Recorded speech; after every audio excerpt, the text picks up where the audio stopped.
এটা ৫ আগস্টের পরে হয়েছে আহমেদ আজম ভাই আমাদের পর্যবেক্ষণে। এটা কেন হয়েছে এটা আমরা জানতে চাই এবং একজন আন্তর্জাতিক আইন মানে আন্তর্জাতিক সম্পর্ক বিশেষজ্ঞ এবং রাজনীতি বিজ্ঞান পর্যবেক্ষক প্রফেসর এম শাহিদুজ্জামানের কাছেও আমরা এটা জানতে চাইবো। আগে আজম ভাই আপনার কাছে একটু শুনি।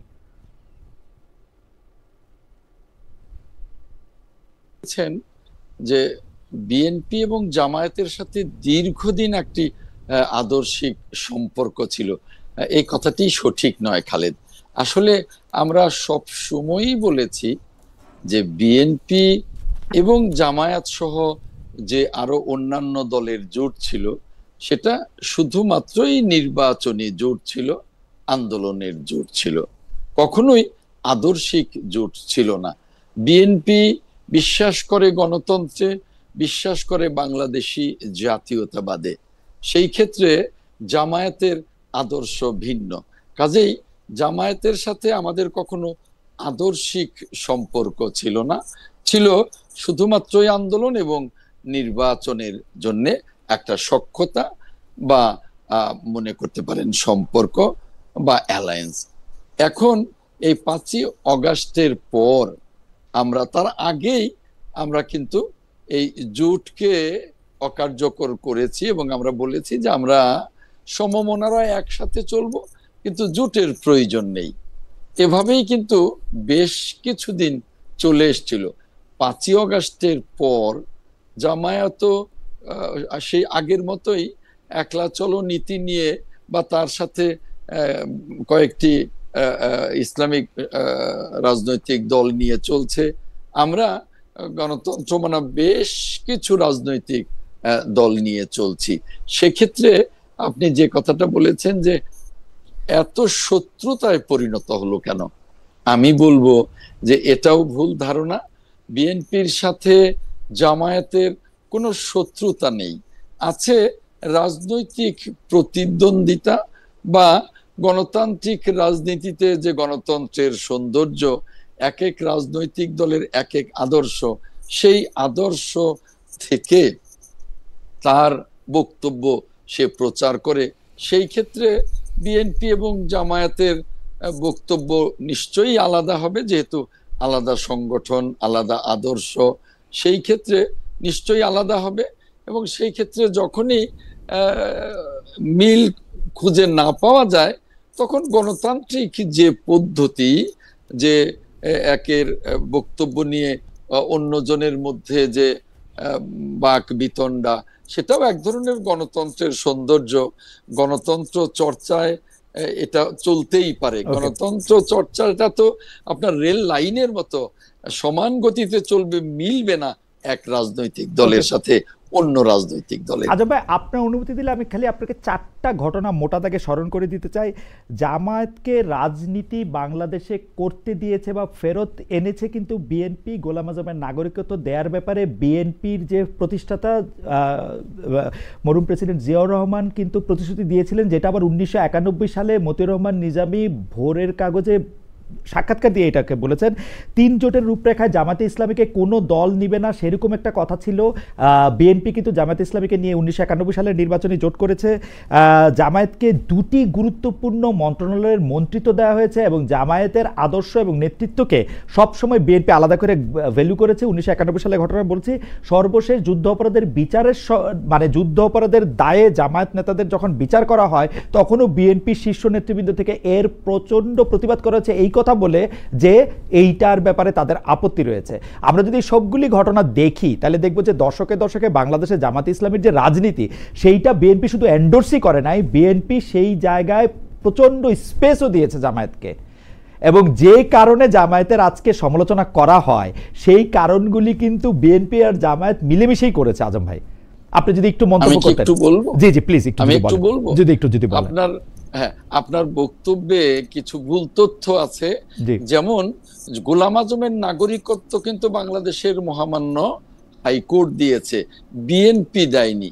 এই যে না না, কথাটা, আমি আমি এই আমি আমি কথাটা আজম ভাই মানুষ ভুল বুঝবে, সেজন্য আমি বলি 1978 সালে প্রেসিডেন্সিয়াল অর্ডারে গোলাম আজমের নাগরিকত্ব দেওয়ার ব্যাপারে সবকিছু ঠিকঠাক ছিল বলে জনাব মতিউর রহমান নিজামী 91 সালে ভোরের কাগজকে দেওয়া এক সাক্ষাৎকার দিয়েছেন। পরে এটা কোনো কারণে এটা রদ করা হয়, পরে আদালতের নির্দেশে উনি পেয়েছেন। কিন্তু গোলাম আজমের বাংলাদেশে রাজনীতি করা, বাংলাদেশে অবস্থান করা, জামাত ইসলামীকে রাজনীতি পূর্বপুরুষ করা, সে সবই বিএনপির কাজ। আমি সেটা বলছি, এটা এটা আজম ভাই। জি দেখুন, আমি আমি ক্লিয়ার করি আপনাকে। জি মতিউর রহমান নিজামী আজকে বেঁচে নেই। জি তিনি কি স্টেটমেন্ট দিয়েছেন সেটা তার সাক্ষাৎকার বিষয়, দিয়েছেন কিন্তু ভোরের কাগজে। হ্যাঁ, জি সাক্ষাৎকার দিয়েছেন সেটা তার বিষয়, কিন্তু দৃশ্যমান বিষয়টা হলো যে কোর্ট গোলাম আজমকে দিয়েছে। এখন আপনি বলবেন যে বাংলাদেশে আসার অনুমতি 1978 সালে গোলাম আজম পেয়েছে। দেখুন, গোলাম আজম জন্মসূত্রে নাগরিক ছিলেন, সেই হেতু তাকে অনুমতির বিষয় না, তিনি নাগরিক হিসেবেই বাংলাদেশে আসেন। আর 1991 সালে কিন্তু বিএনপির সাথে জোট ছিল না, আপনি খোঁজ নিয়ে দেখেন। হ্যাঁ, 1991 সালে নির্বাচনের পরে সরকার গঠনে জামায়াতে ইসলামীকে নিয়েছিল, সমর্থন ছিল, নিয়েছিল না, সমর্থন ছিল। 2001-এ সেটা ছিল, কিন্তু 91-তে ছিল না। বাট জামায়াতে ইসলামী সমর্থন ছিল, কিন্তু জামায়াতে ইসলামের সাথে কোনো অ্যালাই ছিল না। তখন জামায়াতে ইসলামী আলাদা করে নির্বাচন করেছিল। কিন্তু 96 সালে কিন্তু আওয়ামী লীগের সাথে জামায়াতে ইসলামী নির্বাচন করেছে। তারও 91-এর আগে যদি আপনি বলেন, 96 সালে আওয়ামী লীগের সাথে নির্বাচন করে নাই কিন্তু জামায়াতে ইসলামী। 96 সালে তত্ত্বাবধায়ক সরকারের দাবিটা জামায়াতে ইসলামীর ব্রেন চাইল্ড, আওয়ামী লীগ সেইটার মধ্যে সামিল হয়েছিল অন্যান্য অনেক দলের মতো। আর মাঝখানে তো আজম ভাই, আমি তো মাঝখানে স্মরণ করাই দিই, ঘাতক দালাল নির্মূল কমিটি নামে যে কমিটিটা হয়েছিল, সেটাতে জাহানারা ইমামকে রাষ্ট্রদ্রোহী এবং আরো তারা যারা ছিলেন তাদেরকে রাষ্ট্রদ্রোহী করেছিল, কিন্তু বিএনপি জেলে নেওয়া হয়েছিল কিন্তু জামায়াতকে খুশি করার জন্য। না না, আমি একটু বলি, 86 নির্বাচনের কথা আপনার মনে আছে কিনা? 86 নির্বাচন মনে আছে। 91-এর আগে 86 নির্বাচনে জামায়াত প্রথম নির্বাচনে এসেছিল, এবং যে নির্বাচনে জামায়াত ছিল, আওয়ামী লীগ ছিল, এরশাদ ছিল। Right right. কথাটা, এটা যদি সত্যি হয়, তাহলে এটা যদি আপনি এন্ডোর্স করেন, তাহলে পরিষ্কার যে জামায়াত বিএনপির আগেই আওয়ামী লীগ এবং এরশাদের সাথে অ্যালায়েন্স করে কিন্তু বাংলাদেশের রাজনীতির পটে আসে এবং তারা নির্বাচনে আসে। এটা কিন্তু খুবই পরিষ্কার। আর একটা বিষয় হলো যে জামায়াত আর বিএনপির সাথে ওই যে আপনি অ্যালায়েন্সের কথাটা বলেছেন, সেই অ্যালায়েন্সের চেয়েও আওয়ামী লীগের সাথে কিন্তু দীর্ঘকালী 86-তে ছিল, আবার 96-এর আন্দোলনেও কিন্তু জামায়াত এবং আওয়ামী লীগ যুগপৎ আন্দোলনে ছিল। এটা কিন্তু আপনাকে মনে রাখতে হবে। কাজেই জামায়াত যেমন আওয়ামী লীগের সাথে ছিল, জামায়াত বিএনপির সাথেও ছিল। আমরা দুইটা ডিগ্রি চর্চায় সকল রাজনৈতিক দলকে, দুইটা ডিগ্রি আর মাত্রা কি এক? আওয়ামী লীগের সাথে যতটা জামাত ছিল আর বিএনপির সাথে যতটা জামায়াত ছিল, এক বা দুই, সেই হিসাবটা তো পরের কথা। বড় কথা হলো যে শুরুটা তো আওয়ামী লীগের সাথে, শুরুটা তো এরশাদের সাথে 86-এ। অতএব আমরা 1-2 এর হিসাবটা পরে বলি, শুরুটা কাদের সাথে সেটা বলি। আর বড় কথাটা হলো আমরা গণতন্ত্রের চর্চায় সকলকেই আমরা কিন্তু স্পেস দিয়েছি, আওয়ামী লীগকে স্পেস দেইনি। আওয়ামী লীগকে স্পেস না দিলে বাকশাল থেকে কি করে আওয়ামী লীগ হলো নতুন করে? আবার ওই যে 78 সালে যখন নতুন করে গণতন্ত্রের চর্চা শুরু করলেন রাষ্ট্রপতি জিয়াউর রহমান, তখনই আওয়ামী লীগের জন্ম, তখনই বিএনপির জন্ম, তখনই ইসলামিক ডেমোক্রেটিক লীগ ছিল তার জন্ম। আচ্ছা, আমরা বোধহয় আজম ভাই আপনাকে বুঝতে পেরেছি, এবং আজম ভাইয়ের সংযোগটাও খুব বাড়াবাড়ি রকমের খারাপ করছে। আমি একটু জনাব ডক্টর এম শাহিদুজ্জামানের কাছে একটু জানতে চাইবো যে স্যার, আপনি তো এটা শুনলেনি, আপনার কাছে কি মনে হয় জামায়াত আর বিএনপির সম্পর্ক আগে যেরকম ছিল এখন সেরকমই আছে? আমাদের বিবেচনায় যে সম্পর্কটা যে অবনতি ঘটলো, জামায়াত আর বিএনপি যে পরস্পর মুখোমুখি একটা অবস্থানে দাঁড়ালো, এর জন্য আসলে মানে কি ঘটনা বা কোন বিষয়টা দায়ী বলে আপনি মনে করেন, বা এর পিছনে কি রয়েছে? Professor M Shahiduzzaman. ধন্যবাদ খালেদ। তোমার প্রশ্নটা প্রথমে যে জিজ্ঞেস করেছিলে it's a very powerful question, অত্যন্ত শক্তিশালী একটা প্রশ্ন, এবং আমি এর উত্তর দিতে গেলে একটা প্রোফাউন্ড ডিসএগ্রিমেন্টে চলে যাচ্ছে আমার বন্ধু অ্যাডভোকেট সাহেবের সাথে, আজম সাহেবের সাথে। কেননা আমাকে দেখতে হচ্ছে, সেই ঘুরে চলে যেতে হচ্ছে 1979-80-তে। আমরা তখন তিনজন প্রেসিডেন্ট জিয়াউর রহমানকে ব্রিফ করতাম ইরান ইরাক ওয়ার নিয়ে, সন্ধ্যার সময় অন্তত, সপ্তাহে 3 দিন রাত্রি 9টা থেকে প্রায় রাত 12টা পর্যন্ত। আমি, আমাদের বিসে তৎকালীন চেয়ারম্যান ছিলেন ব্রিগেডিয়ার মোমেন, উনি এখনো জীবিত, এবং আমাদের সাথে আরো দুজন ছিলেন, ডক্টর CM শামীম ক্যালিফোর্নিয়াতে অধ্যাপনা করছেন, এবং ডক্টর শওকত হাসান যিনি অটোয়াতে সেটেল করেছেন। আমি আপনাকে বলি, প্রেসিডেন্ট জিয়াকে যখন আমরা ব্রিফ করতাম, প্রায় কিন্তু তিনি আমাদেরকে এই প্রসঙ্গটা উত্থাপন করতেন। তাকে তার নিকটস্থ সিনিয়র কোনো পলিটিশিয়ান যদি জিজ্ঞেস করতেন যে স্যার আপনি জামাতের সাথে কেন সংযুক্ত করছেন বিএনপিকে, জামাত কেন, প্রেসিডেন্ট জিয়া আমার এখনো মনে পড়ে স্পষ্টই কিছুটা রাগত স্বরে বলতেন, ওরা তাহলে কোথায় যাবে, ওদেরকে কি আপনি মানে বিশ্বাসঘাতক ভেবে সারাক্ষণ কতদিন তাদেরকে দূরে ঠেলে রাখবেন? তাদের কি রাজনীতির অধিকার নেই? আমার কি দায়িত্ব নেই তাদেরকে রাজনীতিতে ফিরিয়ে আনার? দেখেন, এটাকে আপনি দুইভাবে দেখতে পারেন। প্রেসিডেন্ট জিয়া যে আবেগপ্রবণ ভাবে জামাতের প্রসঙ্গটা টেনেছে এবং বিএনপি এবং তার নিজের রাজনীতির সাথে সংযুক্ত করতে চেয়েছে, এটা কিন্তু আবেগপ্রবণ ছিল না, এটা অত্যন্ত ক্যালকুলেটেড ছিল। কেননা ওই সময়টায় তিনি, তার যে উত্থান ঘটেছিল, যে কঠিন বছরগুলো 77, 78, 79, তখন তিনি খড়কুটোর মতো প্রায় রাজনৈতিক অ্যালাই খুঁজছিলেন। আওয়ামী লীগ তাকে বারবার তাকে কোণঠাসা করেছে, তার রাজনীতি শেষ করে দিতে চেষ্টা করেছে, এবং সবচেয়ে উল্লেখযোগ্য মিত্রই ছিল এই জামাতে ইসলামী। এবং জামাতে ইসলামীর নেতৃত্বকে প্রেসিডেন্ট জিয়া দেখলেন যে তার রাজনীতির সাথে সংযুক্ত করতে পারলে তার সংখ্যাগত দিক থেকে রাজনীতিতে প্রবেশ করার উৎকর্ষটা ঘটবে। এবং এজন্যই আমি বলছি যে প্রেসিডেন্ট জিয়া যতদিন জীবিত ছিলেন, জামাতে ইসলামী কিন্তু বিএনপির রাজনীতির একটা স্তম্ভ ছিল।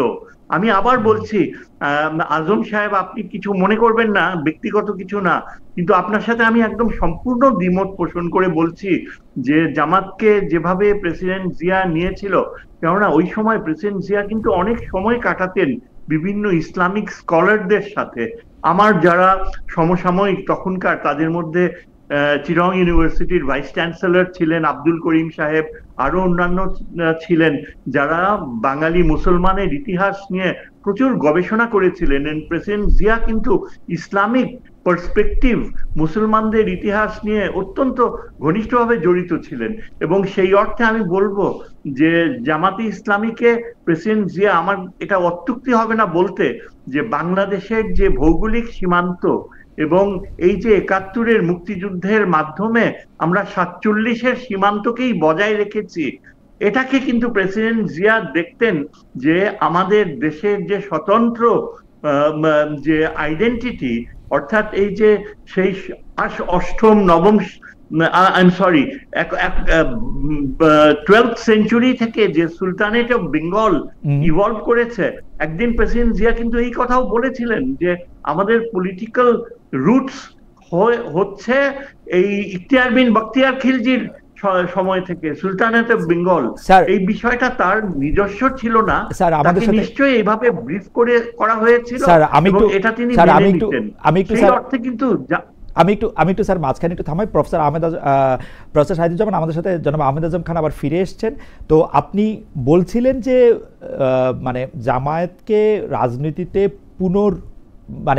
পুনর্জীবন দেয়াতে প্রেসিডেন্ট জিয়াউর রহমানের একটা প্রত্যক্ষ ভূমিকা ছিল। এই জায়গা থেকে যদি স্যার এরপরে 91-96-তে যে আর্গুমেন্ট করলেন আহমেদ আজম খান ভাই, সেটা সম্পর্কে যদি একটু বলতেন। এখন তিনি শুনছেন এখন আমাদের, তিনি স্যার। ও আচ্ছা, প্রেসিডেন্ট জিয়াউর রহমান যখন এভাবে যে মৃত্যুবরণ করবেন সেটা তো কেউ ভাবেনি, কারণ ওই সময়টায় তার পূর্ণাঙ্গ প্রচেষ্টা ছিল ইসলামী বিশ্বের সাথে একটা বিশেষ সংযোগ স্থাপন করা। আমরা তাকে যখন ব্রিফ করতাম সপ্তাহে 3 দিন প্রায় এই বঙ্গভবনে বসে, এবং সেখানে তিনি বারবার ইরান ইরাক যুদ্ধের খুঁটিনাটি জানতে চেষ্টা করতেন, কেননা তিনি তার সদস্য ছিলেন। মাঝে মাঝে হঠাৎ প্রেসিডেন্ট জিয়াউল হকও পাকিস্তান থেকে তাকে টেলিফোন করতেন এবং আমাদেরকে তার সামরিক সচিব পাশের ঘরে চলে যেতে বলতেন। তিনি 20 মিনিট আধ ঘন্টা প্রেসিডেন্ট জিয়াউল হকের সাথে আলাপ করতেন কিভাবে ইরান ইরাক যুদ্ধের পরিসমাপ্তি ঘটাবেন, কেননা তিনি নিজেকে ভাবতেন ইসলামী বিশ্বে তার একটা স্বতন্ত্র অবস্থান তিনি গড়ে তুলবেন। এটা এত গুরুত্বপূর্ণ ছিল। এবং সেখানে সেদিক থেকে চিন্তা করলে যে ডোমেস্টিক পলিটিক্সে জামাত ও ইসলামী দলগুলো তার জন্য বিশেষ গুরুত্ব বহন করত। এবং আমি বললে এটা অত্যুক্তি হবে না যে বিএনপি যে জিয়াউর রহমান যে ফাউন্ডেশন করেছিলেন তার মূল শক্তি ছিল ইসলামিক ফোর্সেস, ইসলামিক রাজনীতি। কিন্তু স্যার এখানে তো একটা কথা, আমরা এটা যদি মেনেও নেই, কিন্তু ইসলামিক রাজনীতি বা ইসলামিক শক্তি আপনি ইরাক ইরান বা যদি প্যালেস্টাইনের ক্ষেত্রেও প্রেসিডেন্ট জিয়াউর রহমানের আপনি অবস্থান দেখেন তাহলে এটা একদম স্পষ্ট, এটাতে আর কোনো মানে ডাউট রাখারই কোনো জায়গা নাই। কিন্তু ঘটনা হইতেছে যে তার মানে তো এইটা না যে জামায়াতে ইসলামীর আদর্শ বিএনপি ধারণ করে। জামায়াতে ইসলামীর আদর্শের সাথে তো বিএনপির অমিল থাকতেই পারে, বা এক ধরনের মানে শত্রু বন্ধু থাকতে পারে। আপনি যদি 91, 96, 2001-এর পার্সপেক্টিভ থেকে আপনি বলেন যে সত্যিই কি জামায়াত আর বিএনপি মিলেমিশে ছিল, নাকি জামায়াত আর বিএনপির মধ্যে একটা দূরত্ব সবসময় ছিল, যেমনটা দাবি করছেন জনাব আহমেদ আজম খান? আমার কাছে কিন্তু জিয়াউর রহমানের সময় সেই দূরত্ব চোখে পড়েনি। হ্যাঁ, আপনি যেটা বলছেন মতাদর্শগতভাবে জিয়াউর রহমান আর জামাতের এই ধর্মীয় রাজনীতির প্রতি তার কোনো রকমের আগ্রহ ছিল না। তার আগ্রহটা আমি যতদূর বুঝতে পেরেছি, তিনি কিন্তু বিএনপির মতাদর্শকে তখনও মানে ওই সময়টায় ইনফ্যান্সিতে ছিল, কিভাবে গড়ে উঠবে তার জন্য তিনি প্রচুর গবেষকদের ডাকতেন যে বিএনপির ভবিষ্যৎ রূপরেখা কি হবে। এবং আপনি এটা ঠিকই বলেছেন, জামাতের যে মতাদর্শ, যেমন ধরেন এই যে শরিয়া আইনের বিধান করা, তারপর জামাতের যে মৌলিক ধারণাগুলো মওদুদি, এগুলোর প্রতি জিয়াউর রহমানের সামান্যতম আগ্রহ ছিল না। তার আগ্রহটা ছিল এই জন্য যে তিনি ভারতের বিপক্ষে বাংলাদেশের যে স্বতন্ত্র অবস্থান দাঁড় করাবেন, সেদিক থেকে জামাতই ছিল তার সবচেয়ে নির্ভরযোগ্য মিত্র। কেননা আওয়ামী লীগকে ফাইট করতে হলে এবং ভারতের বিপক্ষে ইসলামী বিশ্বের একটা গুরুত্বপূর্ণ দেশ হিসাবে উপস্থাপন করতে, এবং তাছাড়া আপনি হয়তো যেটা আমি ইন্ডিকেট করলাম যে পাকিস্তানের সাথে কিন্তু জিয়াউর রহমানের অত্যন্ত ঘনিষ্ঠ সম্পর্ক ছিল, প্রেসিডেন্ট জিয়াউল হকের সাথে ফোনে কথা বলতেন। কাজেই রাজনৈতিক দিক থেকে জামাতকে তিনি ব্যবহার করতে চেয়েছেন, ইউজ করতে চেয়েছেন ভারতের। স্যার আমাদের তো খুব সময় নাই। আপনি যদি স্যার এখন বেগম জিয়ার আমলে 91 থেকে 96, বেগম জিয়া যখন থেকে পার্টির নেতৃত্ব দিয়েছেন তখন থেকে জামায়াতের সাথে বিএনপির সম্পর্কটা যদি একটু বলে, আপনি কেন এই মুহূর্তে আপনি তাদের মধ্যে খুব একটা শত্রুতা দেখেন কিনা এটা যদি একটু বলতেন স্যার, 1-2 মিনিটে স্যার। ধন্যবাদ। বেগম জিয়ার সময় কিন্তু বেগম জিয়ার খুব একটা মানে আমি শ্রদ্ধা রেখেই বলছি যে রাজনীতির ব্যাপারে তার খুব বেশি গভীর যে গবেষণাধর্মী মনোভাব সেটা ছিল না, স্বাভাবিক কারণেই ছিল না। তিনি এক্সপেক্ট করেননি যে রাজনীতির দায়িত্ব তার হাতে পড়বে, সুতরাং তিনি অনেক বেশি রিলাই করতেন তার আমলাদের উপর এবং বিএনপির সেই সময় উদীয়মান নেতৃত্ব। এরা কিন্তু জিয়াউর রহমানের সময় তাদেরকে অনেকে চিনতই না, যেমন ফখরুল ইসলাম আলমগীর বলেন, আরো অন্যান্য আমির হোসনি মাহমুদ চৌধুরী বলেন, এরা বেগম জিয়ার প্রোডাক্ট, এবং প্রেসিডেন্ট জিয়ার সাথে এদের কোনো সম্পর্ক কোনো কিছুই ছিল না। কাজেই এতে অবাক আপনি যেই প্রশ্নটা করলেন শেষে যে কেন জামাতের সাথে বর্তমানে দূরত্ব হয়ে গেল, এটার কারণ হচ্ছে এই যে প্রেসিডেন্ট জিয়ার যে রাজনীতি, সেই রাজনীতির সাথে এদের সরাসরি কোনো পরিচিতিই ছিল না। ফখরুল ইসলাম আলমগীর বিএনপিতে যোগ দিয়েছে জিয়ার মৃত্যুর প্রায় 10 বছর পরে, এবং এখন যদি আপনি তার কথাগুলো শুনেন, তার ভাষাগুলো শুনি, আমি অবাক হয়ে যাই। আমি কিছুতেই জিয়াউর রহমানের সাথে এই ভদ্রলোককে রিলেট করতে পারি না। তিনি বামপন্থী ছিলেন, এবং এই যে এখনকার যারা রয়েছে আমির খসরু মাহমুদ চৌধুরী বলেন, তারপরে এই যে একদম লেটেস্ট প্রোডাক্ট হচ্ছে সালাউদ্দিন, 9 বছর ভারতীয় কাস্টাডিতে থাকার পর তিনি এক লাফে এসে বিএনপির মুখ্য নেতা হয়ে যান, এটা তো মানে স্বাভাবিক কমন সেন্সও বলবে যে নিশ্চয়ই একটা বিশেষ কারণ রয়েছে, তা না হলে এটা কিভাবে সম্ভব আমার যে তো বিএনপিতে স্যার আমি একটু আপনাকে আবার পরে আপনার কাছে ফিরে আসবো, কিন্তু স্যার আপনি যে 9 বছর লাভ দিয়ে, তো আপনি তো এটাকে অন্যভাবেও দেখতে পারতেন যে উনি 9 বছর আসলে অনেক, আপনি সালাউদ্দিন সাহেবের কথা বলতেছেন যে অনেক ভুক্তভোগী হয়েছেন। আপনি মির্জা ফখরুল ইসলাম আলমগীরকে আপনি দেখবেন যে দল 15 বছর এরকম নিষ্পেষণের মধ্যেও, আওয়ামী লীগের এরকম দুঃশাসনের মধ্যে দলটিকে তিনি একসাথে ধরে রেখেছেন।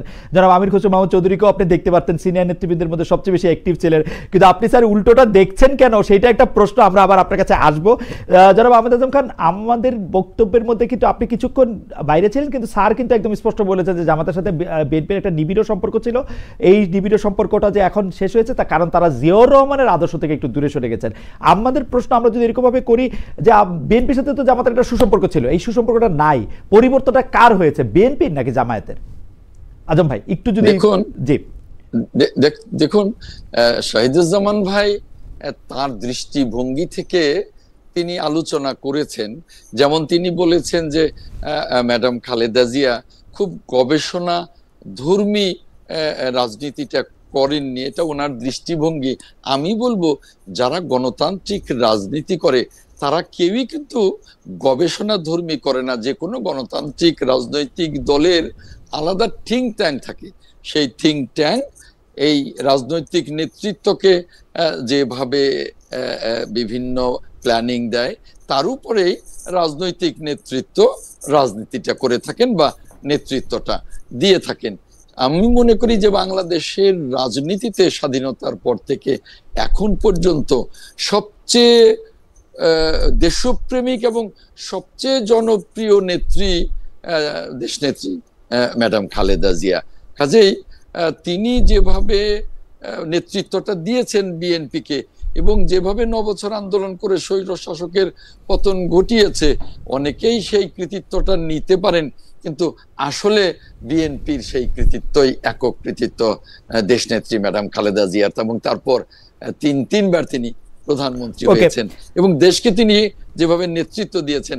এখন শহীদুজ্জামান ভাই যেটা বললেন যে বিএনপির সাথে জামায়াতের নিবিড় সম্পর্ক, দেখুন একটা দলের সাথে যে দীর্ঘদিন যদি অ্যালায়েন্স থাকে, সম্পর্কটা তো একটু গভীর থাকেই। তাই বলে ওই দলের আদর্শ আর এই দলের আদর্শ মিলে যাবে তা কিন্তু না। আচ্ছা ঠিক আছে, যেটা আমরা সবসময়ই বলেছি। ভাই আমরা ধরে নিলাম যে আদর্শের মধ্যে কিছু পার্থক্য ছিলই।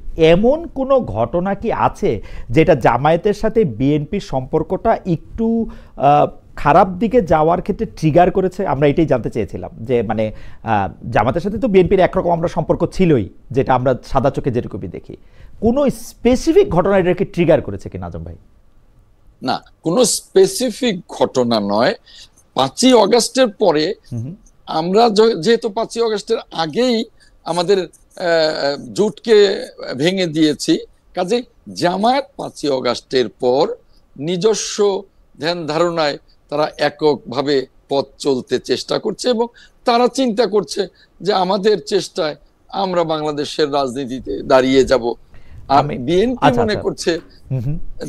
বিএনপি মনে করছে যে জামাত তার মতো পথ চলুক, আমরা আমাদের মতো পথ চলব। না, কিন্তু আমরা কোথায় বিস্মিত হচ্ছি আজম ভাই, জামায়াত আলাদা আলাদা পথ চললো, বিএনপি এতদিন যেগুলি বলে নাই, বিএনপি কিন্তু কিছুটা আওয়ামী লীগের ভাষায় কথা বলতেছে। এটাতে আমরা একটু আশ্চর্য হয়েছি। আর 5 আগস্টের পরে যাকে এটা নিয়ে আপনি মন্তব্য করতেও পারেন, নাও করতে পারেন, অনেকগুলি ক্ষেত্রে কিন্তু বয়ানের ক্ষেত্রে আমরা দেখতেছি বিএনপি একদম আওয়ামী লীগকে ইকো করতেছে, মানে আওয়ামী লীগের বয়ানটাকে ইকো করতেছে। এইটা আপনারও মনে হয় কিনা আমি জানি না। আপনি এটা যদি ছোট একটা মন্তব্য করেন, আমি পরবর্তী প্রশ্ন এনসিপি নিয়ে করতাম। জি, আমি ছোট্ট করেই বলি যে আপনার এই ধারণাটাও ভুল।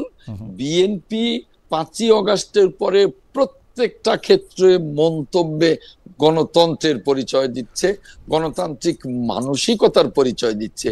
সেখানে আওয়ামী লীগের মতো রাজনীতি বা আওয়ামী লীগের মতো মন্তব্য বা আওয়ামী লীগের মতো কিছু করছে, এটা আদৌ সত্যি নয়। ওকে, বিএনপি স্বতন্ত্রভাবেই গণতান্ত্রিক চর্চার আপনাকে পাশাপাশি দেখে দেখাতে পারি যে বিএনপি কোথায় আওয়ামী লীগের মতো মন্তব্য করছে এবং কোন মন্তব্যগুলি আসলে বিএনপি তার আগের 16 বছর 15 বছর 20 বছর আমরা করতে দেখিনি। যাই হোক, আমি কথায় আসি, 5 আগস্টের পরে বিএনপি রাজনীতিতে, আজম ভাই আপনি থাকেন, আপনি চলে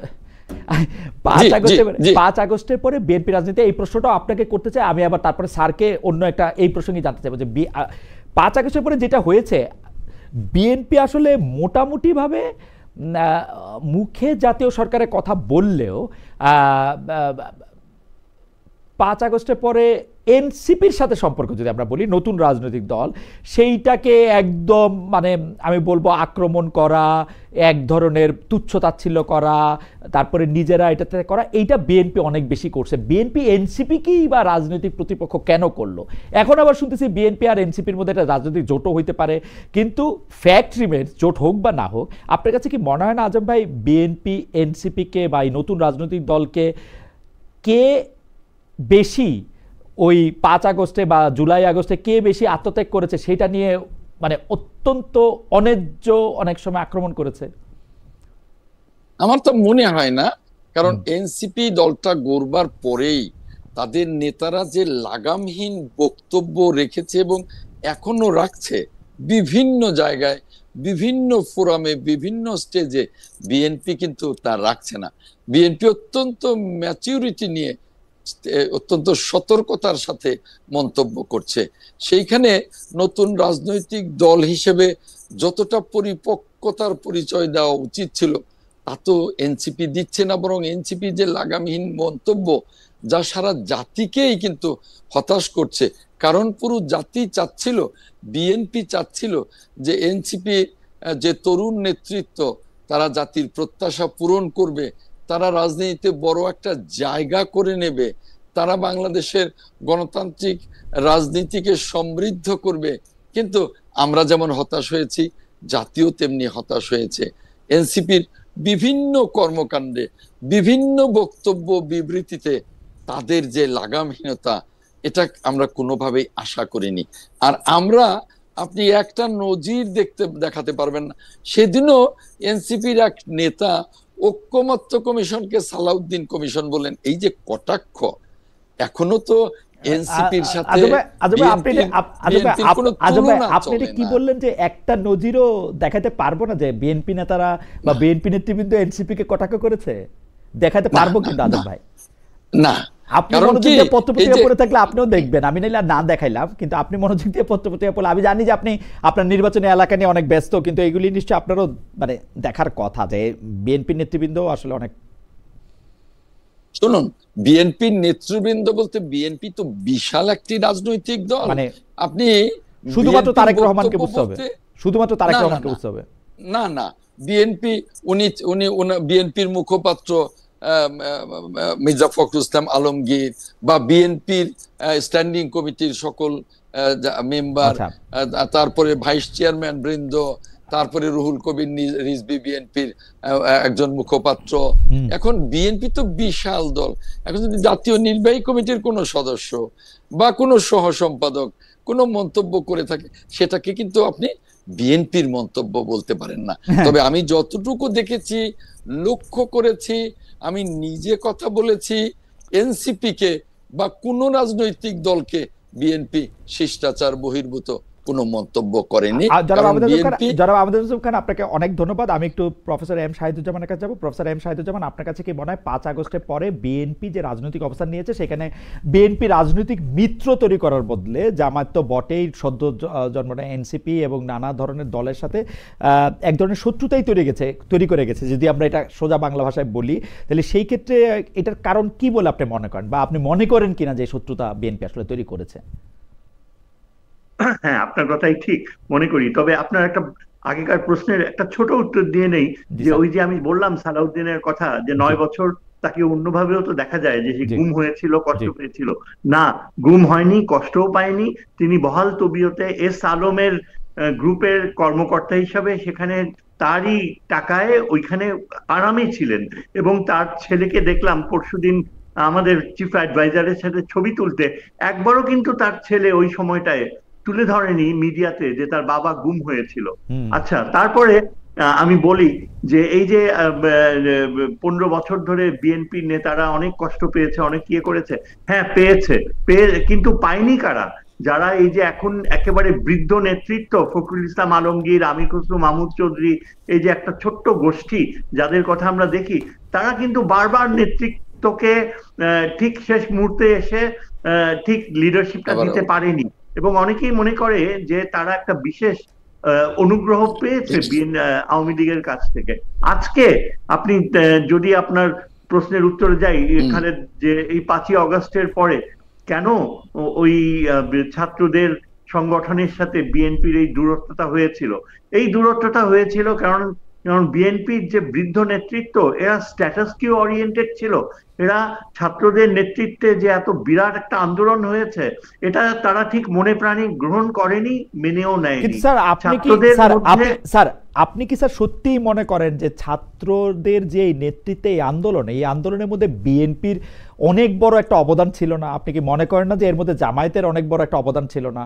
স্যার আপনি কি এইটাও মনে করেন না যে 15 বছর ধরে বিএনপি যে রাজপথে আদালতে আন্দোলন করলো, ত্যাগ স্বীকার করলো, ওই ছাত্ররা যদি বা আমরা সবাই যদি সে সময় বিএনপিকে সমর্থন করতাম, তাহলে আওয়ামী লীগের শাসনামলে তো লম্বা হয় না স্যার। মানে ছাত্ররা তো তাদের নিজেদের ইস্যু নিয়ে প্রথম ক্ষমতা সামনে আসলো, কিন্তু বিএনপিকে তো এই 15 বছর 17 বছর স্যার এই ঝামেলাটাকে নিতেই হয়েছে। এইটা কি স্যার আপনি দেখবেন না? সেটা আমি মেনে নিচ্ছি, কিন্তু বিএনপি যতই সেই সংগ্রাম করুক, ওই সংগ্রামের মাত্রা বিএনপির নেতৃত্বে এমন কোন ধারালো কোনো কিছু ছিল না যে আওয়ামী লীগের পতন ঘটাবে। এবং সেটার বিশেষ কারণ ছিল এই যে ভারত নিষ্ঠার সাথে আওয়ামী লীগকে সমর্থন দিয়ে গিয়েছে। স্যার এটা একটা কারণ স্যার, কিন্তু ইতিহাসের খাতিরে তো আপনি বলতে হবে, এইবার যেমন জুলাই আন্দোলনের এই প্রাণক্ষয়ী সংঘর্ষে আমরা যেমন সবাই মিলে এটাতে অংশগ্রহণ করেছিলাম যে যার জায়গা থেকে, বিএনপির এই আন্দোলনগুলিতে তো আমরা কেউ অংশগ্রহণ করি নাই। বিএনপির লেজিটিমেট আন্দোলনের মুখে বা মানে চাহিদার মুখে আমরা তো ছিলাম না ওদের পাশে। এটা কেন স্যার আমরা অস্বীকার করব? স্যার আমরা তো দিনের পর দিন, স্যার আমরা তো দিনের পর, আপনি খুব ভালো করে জানেন স্যার, দিনের পর দিন শেখ হাসিনার সরকারকে তো একরকম মেনেই নিয়েছিলাম আমরা। মানে এটা তো অস্বীকার করার কোনো উপায় নাই। না, সেটা বিতর্কের বিষয়। আমাদের মধ্যে অনেকে ছিল যে অনেক সাহস করে, অনেক রিস্ক নিয়ে অনেক কিছু লিখতাম, এই যে সোশ্যাল মিডিয়াতে অনেক কিছু তুলে ধরতাম। স্যার এর জন্য আপনারা অনেক ভুক্তভোগীও হয়েছেন স্যার, কেউ আমি যতদূর জানি। হ্যাঁ, তা তো নিশ্চয়ই হয়েছে। অনেকে লাকি ছিল, যেমন আমি তুলনামূলক ভাবে আমি বলবো যে আমি অনেক লাকি ছিলাম। আমাকে অনেকে ওয়ার্নিং দিত যে ভাই এগুলো লেখো না, এসব করো না, তুমি বিপদে পড়বা। তারপরেও কিন্তু ঝুঁকি নিয়ে লিখতাম, এবং আমার ছাত্র ছিল অনেকে যারা গুরুত্বপূর্ণ সরকারি পদে ছিল, তারা বলতো স্যার আপনি কলম ধরে লিখেন।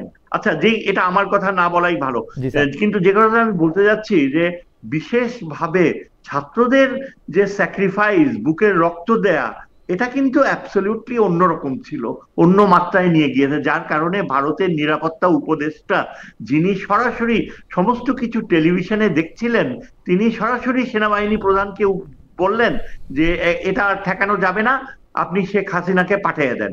এটা তো সত্যি কথা যে শেখ হাসিনা পুরাপুরি, আওয়ামী লীগ পুরাপুরি ভারতের নির্দিষ্ট ছক অনুযায়ী এই চালিয়ে যেতে চাচ্ছিল। হাসিনা তো চেয়েছিল যে ভারতীয় সামরিক বাহিনী হস্তক্ষেপ করুক। তিনি সরাসরি যে সেটা বলেছেন, এটাও তো সত্যি কথা। তাইলে কি সম্ভব হতো বিএনপির পক্ষে ঠেকানো? কারণ এটা ওই আজিজ দোভাল বুঝতে পেরেছিল যে শত শত হাজার হাজার মানুষ ঢাকা শহরে ঢুকছে, তারা রক্ত দিচ্ছে, বুলেটের সামনে দাঁড়াচ্ছে, এই প্রক্রিয়াটা তো একেবারে অভিনব ছিল। স্যার আমি এটা অস্বীকার করতেছি না, কিন্তু যদি বিএনপি এবং জামায়াতের মতো এত সাংগঠনিক দক্ষতা সম্পন্ন, বিশেষ করে বিএনপির যাদের গ্রাসরুট লেভেলে প্রচুর পেনিট্রেশন, মানে অনেক লোকজন আছে, তারা যদি পাশে না দাঁড়াইতো, স্যার আপনি কি মনে করেন শুধু ছাত্রদের পক্ষে এই আন্দোলনটা কন্টিনিউ করা বা জয়লাভ করা সম্ভব হইতো স্যার? আপনি কি এরকম মনে করেন? না, আমি সেটা অস্বীকার করছি না। আমি একটা কথাই জোর দিচ্ছি খালেদ, দেখো এই যে এখন ইলেকশনের সময়টা চলে আসছে, একটা কথাতেই জোর দিচ্ছি। আমি এটা বলতে যাচ্ছি যে তুলনামূলকভাবে বিএনপির যে তারুণ্য, তাদের যে বিশাল একটা জনশক্তি, তাদের ত্যাগ কেউ অস্বীকার করতে পারবে না। জামাত ইসলামীরও তাই, তাদের বিশাল একটা কন্ট্রিবিউশন ছিল। কিন্তু আমি এখনো বলবো যে বিএনপি আর বিএনপির নেতৃত্বে কি অনেকটা মিস্ট্রি ছিল, অনেকটা আচ্ছা শর্টকামিং স্যার ছিল, এই মনে জায়গায় হতো স্যার এই শেষ জায়গায় মুহূর্তে যে স্যার দে এই উড যে ব্যাক অফ। হ্যাঁ, স্যার এটাই আমি এবং এই যে এখন এখন যে সামনে দেখেন যে ইলেকশন হবে, এত ডেলিগেট সিলেক্টেড হয়েছে। আজম ভাইকে আমি কনগ্রেচুলেশন জানাচ্ছি, তিনি সিলেক্টেড হয়েছে, কিন্তু আমি মনে খুব কষ্ট পাই, আমার খুব খারাপ লাগে যখন আমি দেখি যে রিপন আসাদুজ্জামান রিপন নমিনেশন পায়নি, রুমিন ফারহানা নমিনেশন পায়নি। এরাই তো ডিজার্ভ করে, ওই বৃদ্ধরা ডিজার্ভ করে না। এবং আমি আশা করি যে এই বৃদ্ধদেরকে ঠেলে দেবে, এবং তারেক জিয়া যখন ঢাকায় আসবে তখন যেন যারা সত্যিকারের যোগ্য মধ্যবয়স্ক, এই যে আজম ভাইয়ের মতো, তাদের হাতে বিএনপির নেতৃত্ব থাকার কথা। কেন বিএনপির নেতৃত্ব থাকবে বৃদ্ধদের আমার মনে হয় হাতে? যে আমার মনে হয় বারবার এটা প্রফেসর এম বলে শাহিদুজ্জামান আপনাকে অনেক ধন্যবাদ। যেহেতু মনোনয়ন নিয়ে এই বিএনপির মনোনয়ন নিয়ে এখন পার্টিতে অনেক রকম কথা হচ্ছে, দেশেও নানা রকম কথা হচ্ছে, আমরা নিশ্চয়ই আহমেদ আজম ভাইয়ের কাছে প্রফেসর শাহিদুজ্জামানের প্রশ্ন তুলে ধরবো। তার আগে আমরা দেখাতে চাই যে আমরা আমরা আমরা আসলে দর্শকদের কাছে প্রশ্ন করেছিলাম যে নির্বাচনী প্রতীক হিসাবে শাপলার পরিবর্তে শাপলাকলি নিতে রাজি হয়েছে এনসিপি, দলটির অবস্থান সঠিক বলে মনে করেন কিনা দর্শকদের কাছে এই প্রশ্ন করেছিলাম। সঠিক মনে করেন শতকরা 78 ভাগ লোক, শতকরা 22 ভাগ মনে করেন যে না এটি সঠিক হয়নি। এইটি 25,000 দর্শক এখানে ভোট দিয়েছেন। যাই হোক, একটি নির্বাচনী যে মার্কা, সেই মার্কা সম্পর্কে বললো, আমার কাছে মনে হয়েছে যে এনসিপি যে এতদিন শাপলা নিয়ে আন্দোলন করেছে, এর ফলে শাপলাকলি পেয়েছে, সেজন্য এনসিপির জন্য এটা একরকম ভালোই হয়েছে, এবং অনেক দিন ধরে শাপলা আলোচনায় থাকাতে এটা এক ধরনের ব্র্যান্ডিংও হয়েছে তাদের জন্য। আমি জনাব আহমেদ আজম খান আপনার কাছে জানতে চাইবো, যেইখান থেকে আসলে প্রফেসর এম শাহিদুজ্জামান শেষ করেছিলেন, সেখান থেকে আপনার কাছে জানতে চাইবো যে বিএনপি আসলে ক্যাটেগরিক্যালি এনসিপির অবদান অস্বীকার করে কিনা, বিএনপি শুধু এককভাবে রাজনৈতিক এক ধরনের মরলিপনা করতে চায় কিনা, বিএনপি যেহেতু জানে যে তারা ক্ষমতায় নিশ্চিতরূপে বসছে, সেই জন্য তারা সংস্কার সম্পর্কেও তারা যেই বিএনপি 31 দফা দিয়েছিল, সেই বিএনপি আসলে সংস্কারের কথা শুনলেই সবগুলি ক্ষেত্রে ডিসেন্ট দিয়ে রাখে কিনা, এবং সর্বশেষ মনোনয়ন নিয়ে যারা মনোনয়ন পেয়েছেন তাদের মধ্যে আমরা পুরনো ধ্যান ধারণাই দেখতে পেয়েছি কিনা, পুরনো লোকদেরকেই আমরা দেখতে পেয়েছি কিনা। প্রফেসর শহীদুজ্জামান এইটিও প্রশ্ন করেছেন। তিনটি ব্যাপারে যদি আপনি একটু করে বলতেন আজম ভাই। আজম ভাই, তিনটি ব্যাপারে যদি একটু করে বলতেন। এনসিপি সংস্কারের ব্যাপারে আসলে বিএনপির এক ধরনের কি বলে, বিএনপির এক ধরনের খুবই এতবার আজম ভাইয়ের কানেকশন, স্যার আজম ভাইয়ের কানেকশন আবার ইয়া হয়ে গেছে, মানে কি bole জানি ব্ল্যাক ফ্রেম। এটা কি আমাদের আজম ভাই কি ফিরে আসছেন? জি আজম ভাই, তিনটি বিষয় যদি একটু বলতেন। জি আজম ভাই। জি প্রথম কথাটা হলো যে ডক্টর শাহিদুজ্জামান ভাই তার দৃষ্টিভঙ্গি থেকে বলেছেন। আমি কিন্তু ডক্টর শাহিদুজ্জামান ভাইকে খুব সম্মান করি।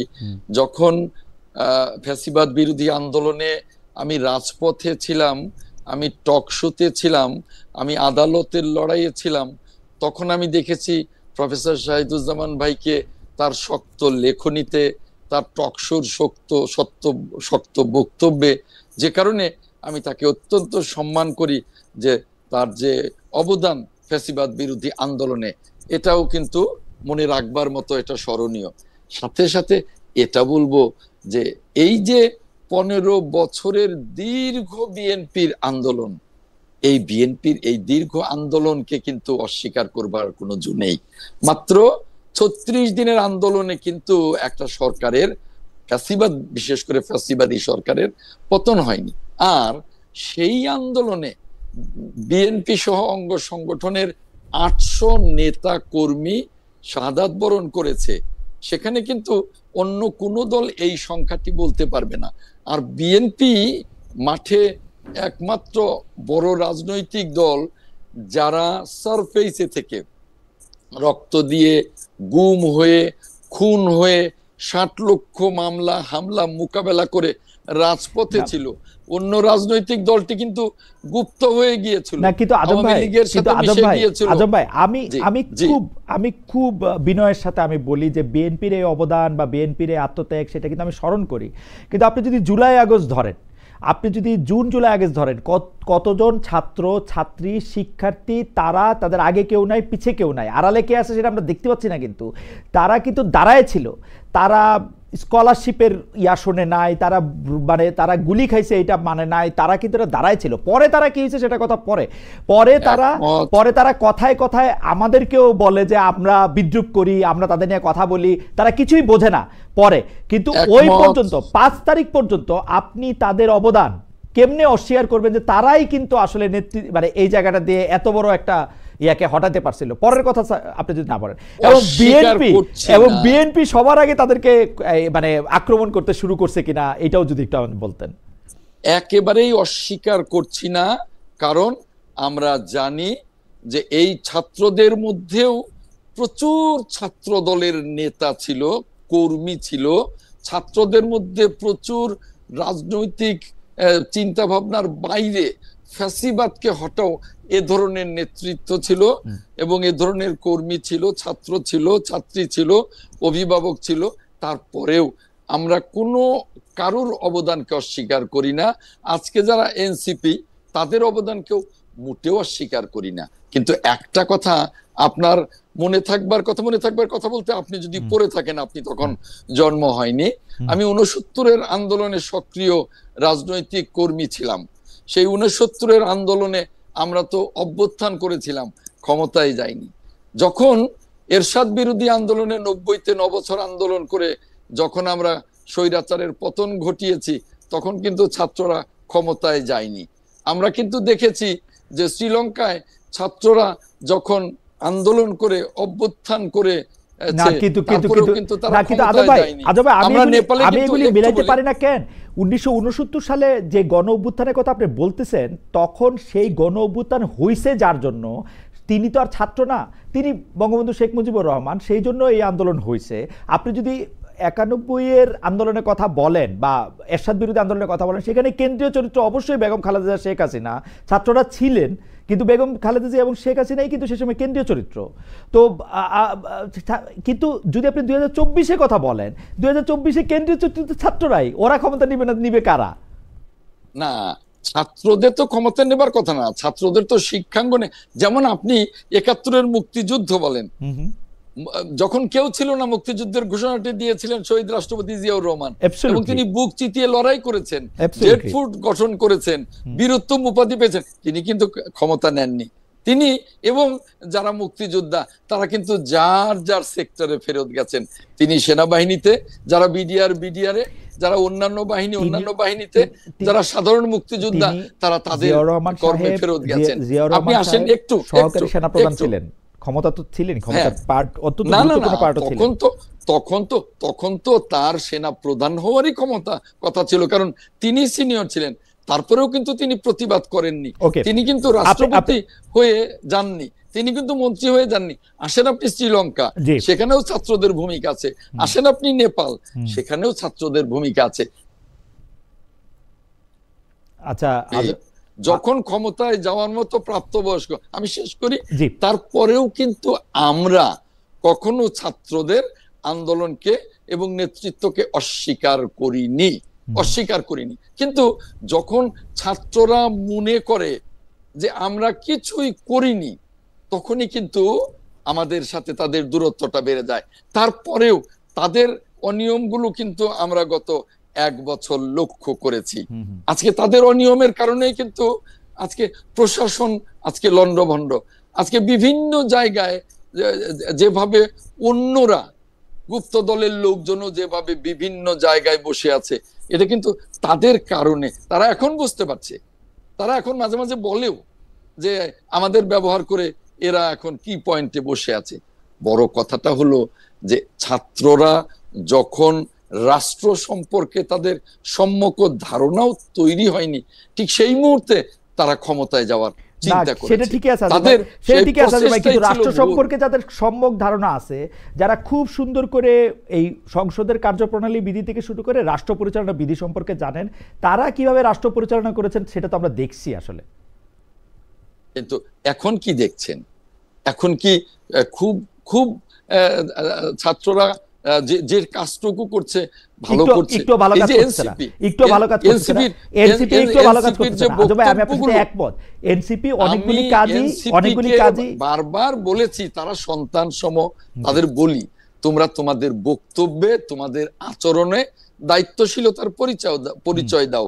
কারণ তোমাদের মনে রাখতে হবে তোমরা জাতীয় রাজনীতিতে পা দিয়েছ, তোমরা জাতীয় নেতা হওয়ার জন্য চেষ্টা করছো, তোমরা দেশকে নেতৃত্ব দেবার চেষ্টা করছো।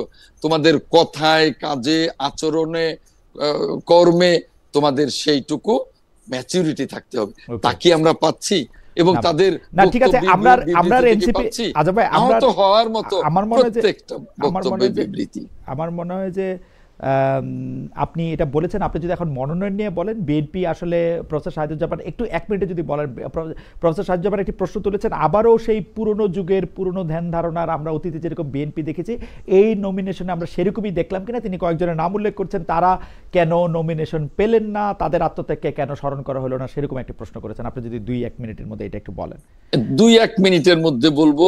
স্পষ্ট করে বলি যে বিএনপি এবারের যে নমিনেশন দিয়েছে, আপনি অতীত দেখেন, এবার বিএনপির নমিনেশন এত সুষ্ঠু হয়েছে, বিএনপির নমিনেশন ত্যাগী, সক্রিয়, 17 বছরের সকল মূল্যায়নকে ঘিরে এত চমৎকার মনোনয়ন দিয়েছে যে অন্যান্য বছর মনোনয়নের বিরুদ্ধে যে বিক্ষোভ হয়, এবার কিন্তু বলবার মতো হয়নি। কিন্তু আমাদের একজন দর্শক শামসুর রহমান সাহেব বলছেন, নমিনেশন নিয়ে সারা দেশে আগুন, রেল অবরোধ, এর দায় কার? আজম সাহেব, আপনাদের জন্য সাধারণ মানুষের কেন ভোগান্তি? শুনুন, এখানে নানা ধরনের স্যাবোটাজ আছে। বিএনপির 237 আসনের অন্তত 7টা আসনেও এই বিক্ষোভ হচ্ছে না, যেখানে হচ্ছে নানা ধরনের কারণ। আমরা জানি বিএনপিকে দুর্নীতির ব্র্যান্ডিং করবার জন্য একটা রাজনৈতিক দল, একাধিক রাজনৈতিক দল, কতিপয় রাজনৈতিক দল উঠে পেরে লেগেছে। এখনো এই স্যাবোটাজ করে বিএনপিকে বিতর্কিত করবার জন্য অনেক রকমের ষড়যন্ত্র অব্যাহত আছে। এবং নির্বাচনটা একটু শেষ করি 1 মিনিটে, নির্বাচনটা যাতে না হতে পারে সেজন্য গভীর ষড়যন্ত্র আছে। এখন শাহিদুজ্জামান ভাই যে কথাটা বললেন, রুমিন ফারহানা বা আরেকজন, তাদের তো আমাদের ভারপ্রাপ্ত চেয়ারম্যান স্পষ্ট করে বলেছে, যারা ত্যাগী তাদের, যাদের মনোনয়ন দেওয়া সম্ভব দেব, বাকিদেরকেও আমরা মূল্যায়ন করব। তাদের কিন্তু ফেলে দেওয়া হয়নি এবং এখনো কিন্তু 63 আসন বাকি আছে। অতএব আমরা এবার যা দেখছি যে কোন ত্যাগী, সক্রিয়, 17 বছরে যারা তাদের কাউকে আমরা ফেলে দিব না। এটাই আমাদের ভারপ্রাপ্ত চেয়ারম্যান সাহেবের ইচ্ছা এবং তার চেষ্টা। আপনাকে ধন্যবাদ। আমি একটু প্রফেসর এম শাহিদুজ্জামানের কাছে জানতে চাইবো যে স্যার, আপনার কাছে কি মনে হয় যে এই যে গণভোট এবং নির্বাচনের একই ডেট দেওয়ার ক্ষেত্রে বিএনপির কথাই প্রায় সরকার শুনলো, তারপর আবার পরে বললো যে 7 দিন সময় দেওয়া হলো, দলগুলি আলোচনা করে এসে ঠিক করুক, এই অবস্থাটাকে আপনি একটা অচল অবস্থা বলবেন কিনা? এবং আপনার কাছে আমি জানতে চাইবো যে বিএনপি তো অনেক চেষ্টা করলো স্যার, বিএনপি যতগুলি তার সামনে আসছে তা কিছু মেনে নিছে, কিছু নোট অফ ডিসেন্ট দিছে, যা যা কিছু বলছে, এর চেয়ে বেশি আর কি করতে পারে বিএনপির? আর কি করার ছিল? আমি যদি প্রথমটা একটু আপনাকে জানতে চাই যে এই গণভোট এবং মানে জাতীয় নির্বাচনের ভোট একই দিনে হওয়াটাকে আপনি খুব সমর্থন করেন কিনা, এবং মানে বিএনপির পক্ষ থেকে বিএনপি আর কতটা ছাড় দিতে পারতো বা কি করা উচিত ছিল? ধন্যবাদ খালেদ। আমার সমস্ত কালই এই গত কয়েক মাসে যে বিএনপির যে ভূমিকা ছিল, আমার কাছে, আমি সত্যিকার অর্থে খুব দুঃখের সাথে বলতে হচ্ছে যে আমার কাছে খুব সাসপেক্ট মনে হয়েছে। আমার কাছে মনে হয়েছে যেন বিএনপি আওয়ামী লীগের প্রেতাত্মা ক্যারি করছে। প্রথমত, বিএনপি এই যে চুপ্পুকে ক্ষমতায় বসায় রাখা, এটা কিভাবে সম্ভব? আমি একজন অ্যাডভোকেট রাজ্জাকি, আমি জানি না তুমি তার কথা শুনেছো কিনা, তিনি অত্যন্ত শক্তিশালী একজন বুদ্ধিজীবী, যিনি বারবার টিভি টক শোতে হ্যামার করছে যে ওই সংবিধান যেটাকে বিএনপি এত শ্রদ্ধার চোখে দেখে, তার মৃত্যু ঘটেছে যেই সময় হাসিনা চলে গিয়েছে, এবং ওই সংবিধানের মৃত্যু ঘটার ফলে এখন এই চিফ অ্যাডভাইজার যা বলছে সেটাই সংবিধান। কাজেই আমি মনে করি যে বিএনপি এগুলি তো রেটরিক, আসলে স্যার এগুলি তো রেটরিক, পলিটিক্যাল রেটরিক। এগুলি তো স্যার কোনো জায়গা থেকে কোনো না এটাতে বিপ্লবের ভিত্তি দেওয়া যায় না আইনের ভিত্তি দেওয়া যায়। কারণ এখন আপনার প্রেসিডেন্ট সাহেব যিনি আছেন তার কটুকি বা ক্ষমতা বা তার কি করবেন, কিন্তু একটা আইনি কাঠামোর মধ্যে তো তারা রাখতেই হইতো। নাইলে আপনি বিপ্লবী সরকার করতেন। এখন বিপ্লবী সরকার করলে বাংলাদেশের অবস্থা তখন যেরকম ছিল স্যার, এই বিপ্লবী সরকারের কথা তো কেউ বলে নাই। সরকার একটা পুরোপুরি কাঠামোবদ্ধ সরকার হওয়া সত্ত্বেও বাংলাদেশে কোথায় কোথায় কি কি হয়েছে স্যার এটা আপনি জানেন। সবাই মিলেই কিন্তু সিদ্ধান্ত নিয়েছে, আজকে আপনার যে ছাত্র প্রতিনিধি আছেন, আজকে যারা আছেন সবাই মিলেই কিন্তু এটা সিদ্ধান্ত নিয়েছেন যে একটা প্রেসিডেন্টকে রেখে একটা আইনি কাঠামো করা হবে। এটা ডক্টর মোহাম্মদ ইউনূসও এটাতে সায় দিয়েছেন। ডক্টর মোহাম্মদ ইউনূস প্রথমে এটা নিশ্চিত করতে চেয়েছেন, স্যার আপনি এটা চেক করে দেখতে পারেন, আপনার চেক করার জায়গা আছে, তিনি কোনো সামরিক বাহিনীর কেউ এসে এটা হস্তক্ষেপ করবেন এরকম একটা সরকার তিনি চান নাই। তার ফলে ওনাকে একটা কাঠামোবদ্ধ সরকারই তার করতে হইতো, অথবা পরে তিনি রাষ্ট্রপতিকে চেঞ্জ করে নতুন একটা রাষ্ট্রপতি আনতে পারতেন। কিন্তু তিনি যেই দেখেছেন যে রাষ্ট্রপতির উপর তার কন্ট্রোল আছে, তারপরে আর তিনি এটা করেন না। এটা এত বড় অপরাধ কেমনে হইলো স্যার, এটা আমি বুঝি না। স্যার আপনি যদি একটু বলতেন। আমি তাহলে বলবো খালেদ, আমার ধারণা যে এই এর ফলে অনেকগুলো আরো অন্যান্য ঘটনা ক্যাটালিস্ট হিসেবে কাজ করেছে। যেমন খুব এসেনশিয়াল রিফর্ম, যদি কতগুলো এসেনশিয়াল পরিবর্তন আসতো পোর্টফোলিওতে, তাহলে হয়তো এমন এমন রিফর্মস হতো যার ফলে আমরা নিশ্চিত হতে পারতাম যে আগামী ইলেকশনটা ফ্রি অ্যান্ড ফেয়ার হবে। কিন্তু এখন যে বর্তমান পরিস্থিতি, যে এত কাজ করে গিয়েছে আলী রিয়াজ এবং অন্যান্য এই কমিশনের সদস্যরা, কিন্তু আসল বিষয় অ্যাড্রেস করা হয়নি। কেননা আমাদের আগামী ইলেকশনে আমরা এখনো নিশ্চিত হতে পারছি না যে ফ্রি অ্যান্ড ফেয়ার ইলেকশন হবে। কেননা যেমন ধরেন সবচেয়ে শক্তিশালী যে ইন্টেলিজেন্স বডি, যা আগে ইলেকশন ইঞ্জিনিয়ারিং এ ইনভলভ ছিল গত কয়েকটা ইলেকশনে, তাদেরই প্রতিনিধি কি পজিশনসে বসে আছে। ডিজিএফআই তে দুটা কি পজিশনস কন্ট্রোল করছে এমন দুজন অফিসার। আমি আপনাকে একটু থামাই স্যার। ডিজিএফআই এখনো রিপোর্ট করে সরকার প্রধানকে। আপনি যদি ডিজিএফআই এর জন্য কিছু বলেন, এগেইনস্টে কিছু বলেন, এটা সরাসরি ডক্টর মোহাম্মদ ইউনূসের এগেইনস্টে বলা হয়, তাহলে তো স্যার আমরা আমাদের কেটে গঞ্জুস করতে হবে। কারণ হচ্ছে যে ডিজিএফআই শুধু ডক্টর মোহাম্মদ ইউনূসকে রিপোর্ট করেন।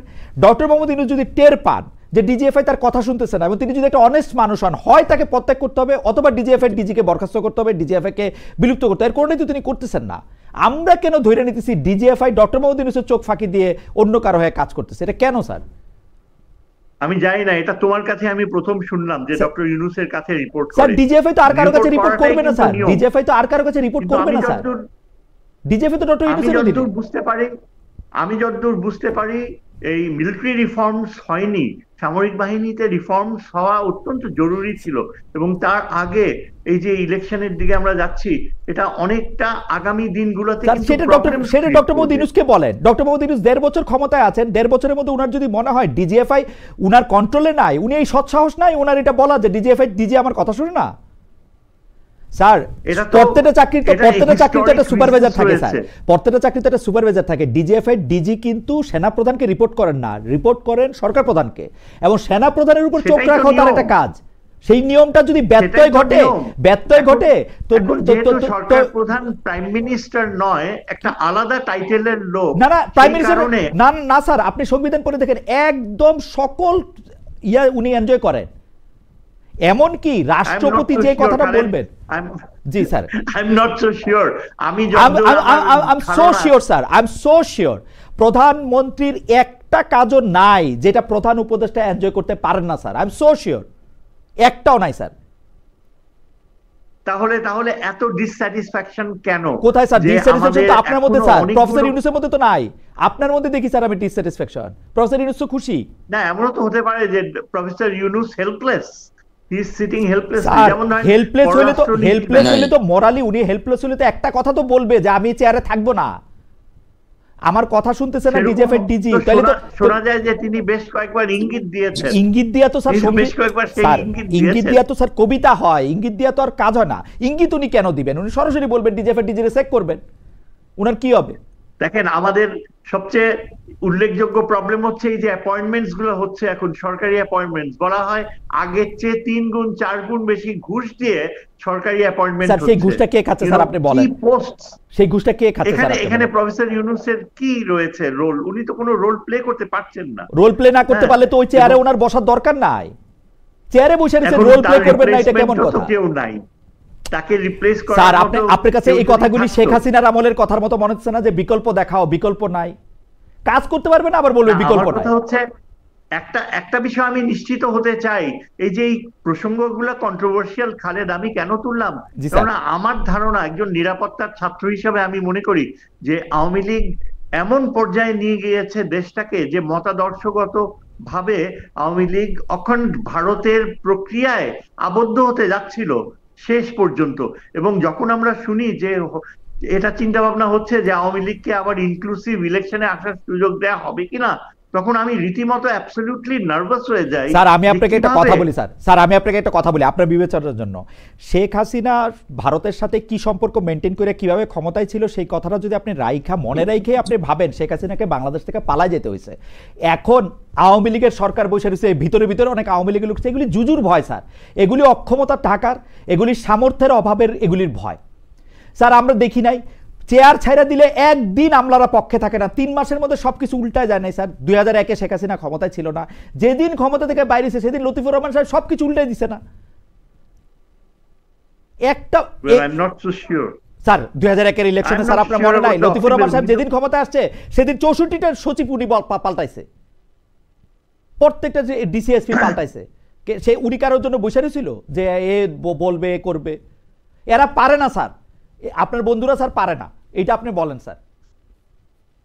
দেখেন না খালেদ, তুমি যদি এটাও তো খেয়াল করতে হবে যে ইট ইজ কমপ্লিটলি আনচার্টার্ড ওয়াটার্স। প্রত্যেকটা অ্যাকশন, প্রত্যেকটা ইনিশিয়েটিভ, এই যে ঘটনা প্রবাহ, এটা সম্পূর্ণ অজানা। বাংলাদেশের রাজনীতি কখনো এই স্তরে যায়নি। আমরা সবাই কিন্তু সমালোচনা করতে পারি। আমি তো ইউনূস সাহেবকে বলবো যে তিনি যথেষ্ট কৃতকার্য হয়েছেন, দেশের একটা অর্থনৈতিক ব্যালেন্স তিনি দাঁড় করাতে পেরেছেন, আমাদের ফরেন এক্সচেঞ্জ রিজার্ভস ভালো পজিশনে রয়েছে সেটা এনশিওর করেছেন। হ্যাঁ, অনেক সমালোচনা করার মতো রয়েছে, কিন্তু এই যে এই বিষয়গুলো, যেমন ধরেন এই যে আমাদের এখন একটা রেফারেন্ডাম হবে, এই ব্যাপারটাও কিন্তু ঠিক বিএনপি ভালোভাবে নিচ্ছে না। তারা বলছে যে এটা হওয়া উচিত না, অথচ আমরা যা দেখতে পাচ্ছি যে দেশের অন্যান্য যে রাজনৈতিক দলগুলো সবাই চাচ্ছে যে এই মাসে বা আগামী মাসের মধ্যেই একটা রেফারেন্ডাম হয়ে যাক যে সনদের ব্যাপারে। সেটাও তো একটা বড় বিপদ। স্যার আপনি মনে করেন যে আগে রেফারেন্ডামটা হোক তারপরে নির্বাচনটা হোক? আমি তো তাই মনে করি, আমার মনে হয় দেশবাসীও সেটাই চায়। ওকে স্যার, আপনাকে ধন্যবাদ। আপনাকে ধন্যবাদ। আমাদের একজন দর্শক, উনার নাম উস্তাদ, মানে উস্তাদ, উনি বলতেছেন look at the clown like theory of Khaled, are you sure Hasina don't, oh my God, Hasina don't have their people inside? আমি বলি বাংলাদেশের রাজনীতি আমরা ফলো করি, আমরা দেখছি যখন চেয়ার থেকে চলে যায় কোনো প্রধানমন্ত্রী, শেখ হাসিনা যখনই চেয়ার থেকে চলে গেছে তখন আর ওর ফলোয়ার বলে কিছু নাই। আমি এটা গ্যারান্টি দিয়ে কইতে পারি, কারণ এটা কোনো আদর্শের রাজনীতি না, এটা ক্ষমতার ভাগাভাগি রাজনীতি। সুতরাং এই জুজুর ভয় দেখায় লাভ নাই যে উনার লোকরা বসে রয়েছে। উনার লোকদের কোনো ক্ষমতা থাকলে ওনাকে দেশ ছেড়ে পালাইতে হইতো না, উনি দেশেই থাকতো। আমাদের ভাই আমি আপনার একটা কথা বলি, এইটা আপনার কাছে এই প্রশ্নটা করি যে আসলে নুরুল কবির ভাইকে আমি শুনতেছিলাম একই দিনে যদি আপনি গণভোট দেন এবং জাতীয় সংসদ নির্বাচনও দেন তাহলে সেটা হয়ে যায় হচ্ছে হাইকোর্ট এবং এপিলেট ডিভিশন বা হাইকোর্টের যে এপিলেট অথরিটি আছে তার ভোট একই সঙ্গে। এইটা কি আসলে হইতে পারে কিনা, মানে গণভোটটাই তো আগে হয়ে যাওয়া উচিত, যেটাকে রিফর্মটা কিভাবে হবে, কোন স্কেলে হবে সেইটা, আর জাতীয় নির্বাচন হওয়া উচিত, এটা মানে মনে হয় কিনা আপনার কাছে? এরকম বিএনপি এটাকে একদিনে করতে বলছিল এবং আমরা দেখলাম যেটা একদিনই হবে, এরকম একটা কথা। আচ্ছা, আমি তার আগে একটু দুই একটা বিষয়ে শাহিদুজ্জামান ভাই বা আপনার আলোচনার থেকে একটু অ্যাড্রেস করতে চাই। এই যে ঐক্যমত্য কমিশনের যে জুলাই সনদ, এই জুলাই সনদে সবচেয়ে বেশি ছাড় দিয়েছে কে? যতগুলি প্রস্তাব এসছে সবচেয়ে বেশি ছাড় দিয়েছে বিএনপি।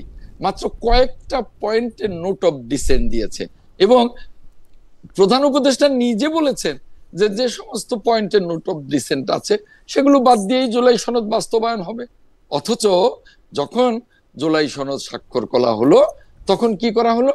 Note of dissent. কিন্তু আজব ভাই আপনি একটা কথা বলি, আপনি আইনজীবী মানুষ, সঠিক নয়। আজব ভাই আমি একটা কথা বলি, আজব ভাই আপনি একটা কথা বলি, আজব ভাই আমি একটা কথা বলি।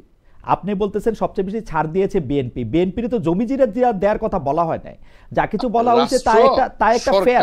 বিএনপির তো জমি জিরা দেওয়ার কথা বলা হয় না, বিএনপির তো বলা হয় না পকেট থেকে টাকা দিয়ে দাও। যা কিছু বলছে সেগুলি সংস্কারের জন্য, সেগুলি ব্যালেন্স তৈরি করার জন্যই। কিন্তু বিএনপি মনে করলো যে তারা ক্ষমতায় যাবে তখন সবকিছু তাদের কাছে খারাপ লাগতে শুরু করলো। সরি আজব ভাই আপনি বলেন, আমি শুনি। শোনেন, এই কথাটা সত্য নয়। যদি তাই হতো, বিএনপি যদি তাই মনে করতো তাহলে বলতো যে ঠিক আছে সব মানলাম, ক্ষমতায় যেয়ে বলবে যে কিছুই মানি না, তা না। বিএনপি যতটা ছাড় দিয়েছে কোন দলই অতটা ছাড় দেয়নি, কোন দলই না, আমি হলফ করে বলতে পারি। আর আমাদের আবু হানিফ রাজ্জাকী সাহেবের কথা বলেন, আবেগ এক জিনিস আর রাষ্ট্র আরেক জিনিস, সংবিধান আরেক জিনিস, সরকার আরেক জিনিস।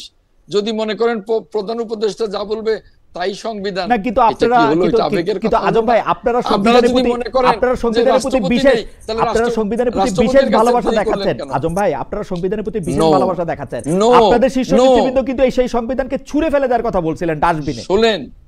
শুনেন, ছুঁড়ে ফেলে দেব এটা যখন সংস্কার হবে। আপনি সংবিধান অনুযায়ী ওত নিলেন কেন? আপনি তো শহীদ মিনারে ওত নিতে পারতেন, যেরকম ফরাদ মজহার বলেন, তা তো নেন নাই। আপনি তো নিয়েছেন রাষ্ট্রপতির কাছে, ওত নিলেন কেন? কাজেই আপনাকে, যেহেতু আপনি সংবিধান অনুযায়ী রাষ্ট্রপতির কাছে ওত নিয়েছেন, আপনাকে এটা মানতে হবে। আবেগের কথা বলে রাষ্ট্র চলবে না। এখন আসেন, শহীদুজ্জামান ভাই বললেন যে আওয়ামী চরিত্রে, শুনেন, আওয়ামী লীগের চরিত্রটা ফ্যাসিবাদী, বিএনপির চরিত্রটা গণতান্ত্রিক। এই জিনিসটা ভুলে গেলে চলবে না যে আমরা আজ পর্যন্ত যতগুলি কর্মকাণ্ড করেছি গণতন্ত্রের বাইরে কিছু করি নাই। আমরা উদার গণতান্ত্রিক রাজনৈতিক দল। এখন আপনার কথায় আসি, গণভোট। দেখুন, গণভোট সম্পর্কে সেদিনও জামায়াত বলেছে যে নির্বাচন না হোক আগে গণভোট হয়ে যাক। লাভটা কি হলো? সনদটা কে বাস্তবায়ন করবে? উদ্দেশ্যটা কি? উদ্দেশ্য তো মহৎ নয়। অতএব যদি সারাটা দেশ নির্বাচনমুখী হয়ে গেছে, সারা দেশ গণতন্ত্রের পথে যাওয়ার জন্য উন্মুখ হয়ে আছে, এই মুহূর্তে আমাদের নির্বাচনটাই মুখ্য। নির্বাচনের জন্য সমস্ত বিদেশি বিনিয়োগ আটকে আছে, নির্বাচনের জন্য আমাদের দেশি বিনিয়োগ আটকে আছে, নির্বাচনের জন্য পাওয়ার সেক্টরের অনেক কিছু আটকে আছে, নির্বাচনের জন্য ব্যাংকিং ব্যবস্থা এখনো ভঙ্গুর হয়ে আছে। গণতন্ত্রে ফেরত না যাওয়া পর্যন্ত আমরা যতই মুখে কথা বলি না কেন, একটা সমৃদ্ধ বাংলাদেশের দিকে এগুতে পারছি না। সেই ক্ষেত্রে আমাদের এখন নির্বাচনে না গিয়ে এখনই গণভোট কেন? নির্বাচনের পরে গণভোট হতে পারে না? নির্বাচনের দিন না হলে যদি মনে করেন হতেই পারে না, একই সাথে দুইটো, নির্বাচনের পরে গণভোট করেন। কারণ এই জুলাই সনদ বাস্তবায়ন কে করবে? যে সরকারে যাবে সে করবে। অতএব তারপরে যদি গণভোট সে না করে, তাহলে তো সে জাতির সাথে বেইমানি করবে। অতএব নির্বাচনের পরে হতে পারে না। আমরা আজম ভাই আমরা একটু প্রফেসর এম শাহিদুজ্জামানকে একটু শুনি। আপনাকে আমরা শুনেছি, আমরা একটু এই বিষয়ে শেষ কথা শুনি। যে আসলে একটু শেষ কথা বলি, একটু আরেকটা কথা বলেন। এই প্রফেসর শাহিদুজ্জামান ভাই বললেন যে গণভোট চায় সকল রাজনৈতিক দল, বিএনপি ছাড়া। 30টি রাজনৈতিক দলের 28টি রাজনৈতিক দলই বলছে যে নির্বাচনের দিন অথবা তারপরে গণভোট হোক। আর জামায়াত সহ 1-2টা রাজনৈতিক দল বলছে যে না, আগে গণভোট হতে হবে। শাহিদুজ্জামান ভাই কোন তথ্যের ভিত্তিতে বললেন আমি কিন্তু এটা জানি না। আপনি জরিপ করে দেখেন, মানুষ এই গণভোট বুঝে না, মানুষ নির্বাচনের দিকে মুখিয়ে আছে এবং নির্বাচন মুখী হয়ে গেছে। মানুষ কি বুঝে না বুঝে এটা যদি আপনি ঠিক করে দেন, এটা একটা মুশকিল কিন্তু আবার আছে। আমরা ঠিক করে দেই না। মানুষ গণভোট বোঝে না বললে, মানুষ গণভোট না বুঝলে আবার আমাদের একটু 1978-79 আমার সালে তো মনে থাকে না, আবার আমাদের 1978 সালে যাইতে হয়। দেশের মানুষকে জিয়াউর রহমান প্রথম জিনিসটা দেশের মালিকদের ঠিক করতে দেন, দেশের মালিকদের ঠিক করতে দেন। দেশের মালিক কারা? ভোটাররা। দেশের মালিক কারা? জনগণ। তাদেরকে ঠিক করতে দেন। তারা তো এখন ওইটা চাচ্ছে না, তারা নির্বাচন। দেশের মালিকের চাওয়াটা আপনি কিভাবে বুঝলেন আজম ভাই? এটাও তো একটা প্রশ্ন থাকে। এই জন্যই যে 30টি রাজনৈতিক দলের মধ্যে 28টি চায় যে হয় পরে হোক আর নইলে একই দিনে হোক। আর জামায়াত মনে করে যে নির্বাচন না হোক, আগে গণভোট হোক। বাস্তবায়ন কে করবে সনদ? আজব ভাই আপনাকে অনেক ধন্যবাদ। আমি প্রফেসর এম শাহিদুজ্জামান, এই সম্পর্কে আপনি কিছু বলবেন কিনা? দেশের মানুষ যেটি চায় এটি বোঝা যায় যে রিপ্রেজেন্টেটিভ যে পার্টিগুলি আছে তার মধ্যে 30টির মতো রাজনৈতিক দল বলছে যে তারা আসলে গণভোট কখন চায়, কিভাবে চায়, এবং যারা বিএনপির সাথে একমত। তাহলে তো এইটা তো গণভোটটার ব্যাপারে তো এক ধরনের কনসেনসাস হইছেই। আপনি এটাকে আগে কেন চাচ্ছেন আপনি যদি একটু বলেন প্রফেসর এম শাহিদুজ্জামান, এটা আসলে কি উপকারও বা করবে আমাদের? দেখেন, আমি এটাকে চাই, হয়তো বা আমি একজন নিরাপত্তা পররাষ্ট্রনীতির ছাত্র, এই রাষ্ট্রবিজ্ঞানের এই বিষয়টা আমি খুব বেশি ভালো বুঝি না। তবে আজকে আমি দেখলাম যে প্রফেসর দিলারা চৌধুরী উনি আমাদের সুহৃদ এবং বিএনপির একজন অত্যন্ত ওয়েল উইশার বলা যায়। উনি আজকে স্বয়ং সোশ্যাল মিডিয়াতে ফখরুল ইসলাম আলমগীর সাহেবকে কোশ্চেন করেছেন, ওয়াই নট, গণভোট হবে না কেন, হতে হবে, একই দিনে কিভাবে হয়। উনি নিজেই প্রশ্ন করেছেন এবং উনি একটা পূর্ণ ব্যাখ্যা দিয়েছেন যে কেন অন্তত 1 মাস 1.5 মাস আগে গণভোটটা অবশ্যই হওয়া উচিত। এখন আমার কথা হচ্ছে যে দেখেন, রাজনৈতিক দলগুলো কয়টা বলেছে, কারা বলেছে, সেটা হয়তো স্যার আমার একটু সহজ করে বলেন তো স্যার, আমি আপনার একটু থামাই, আমার একটু সহজ করে বলেন তো স্যার, এই গণভোটের সম্ভাব্য 3টা রেজাল্টে আমরা কি অ্যাচিভ করব, মানে এই গণভোটটা দিয়ে আমাদের কি হবে? আমার তো ধারণা যে গণভোটের মাধ্যমে আমরা একটা গণভোটে কি নিয়ে হচ্ছে স্যার? গণভোটটা একটা 20 পাতা, গণভোটটা একটা 28 পাতার প্রশ্নপত্রে হইতেছে, এটাতে আমরা এটাতে কি অ্যাচিভ করব স্যার?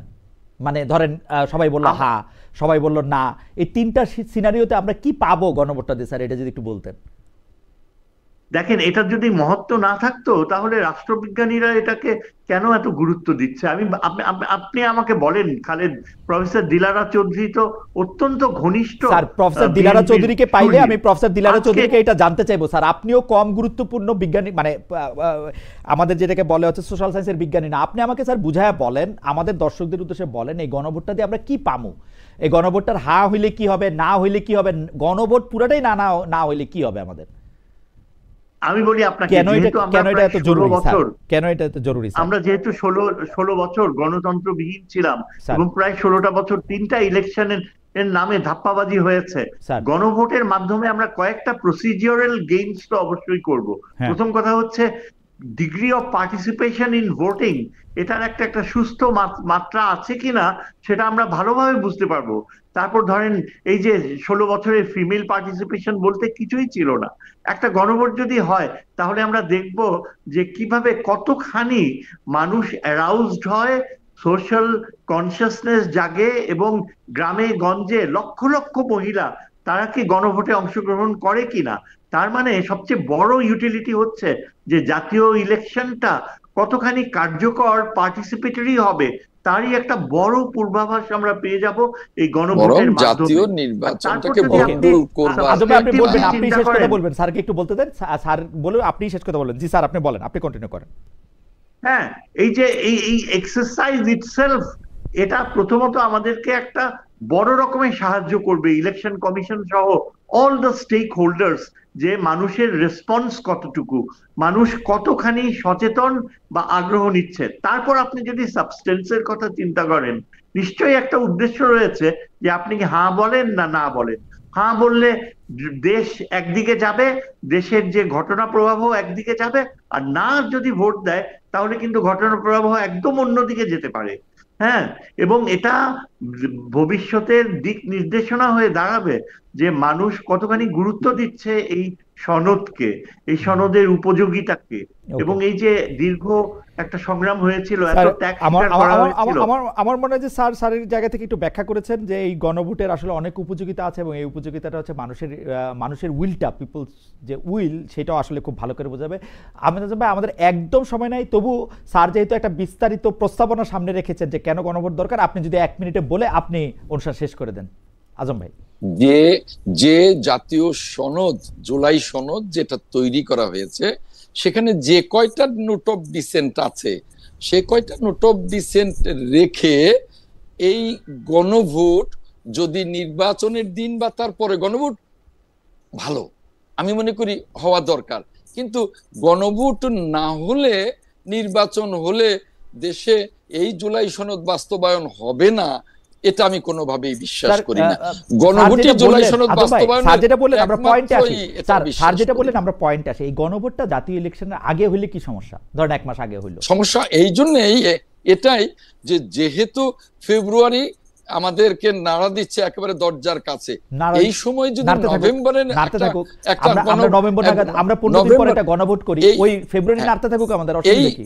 এই দুটো বড় নির্বাচন করবার মতো অবস্থা এই নির্বাচন কমিশনের বা বর্তমান সরকারের এই ইকোনমিতে যায় না।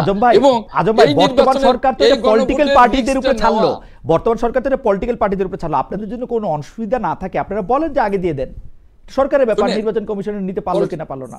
পলিটিক্যাল পার্টিদের কাছে কেন সরকার ছাড়লো? পলিটিক্যাল পার্টি তো মাসের পর মাস অত্যন্ত ধৈর্যের সাথে এক টেবিলে বসে এই জুলাই সনদ তৈরি করেছে। সামান্য কিছু নোট অফ ডিসেন্ট আছে, কিন্তু এখন কেন পলিটিক্যাল পার্টির উপরে ছাড়বে? এখন এটা সরকারের সিদ্ধান্ত, এবং আমরা মনে করি যে গণভোট না হলেও এই জুলাই সনদ বাস্তবায়ন হবে। গণভোট না হলে বাস্তবায়ন হবে, অ্যাডভোকেট আহমেদ বাস্তবায়ন হবে। এখানে নোট অফ ডিসেন্টের যে বিষয়টা আছে, যারা ক্ষমতায় যাবে তারা নোট অফ ডিসেন্টকে অবশ্যই অনার করবে। আপনারা তো নোট অফ ডিসেন্ট দিয়া মানে একটু সবাইকে একটু দ্বিধার মধ্যে ফেলে দিয়েছেন। যে হাউএভার না, নোট অফ ডিসেন্ট তো কয়েকটা জায়গায়, সেখানে তো আমাদের রিজার্ভেশন থাকতেই পারে। সেখানে এটা তো আমরা পরিষ্কার করেছি, আমরা তো জাতির সাথে প্রতারণা করতে যাইনি, আমরা পরিষ্কার করেছি। এখন আমাদের কথা স্পষ্ট যে যদি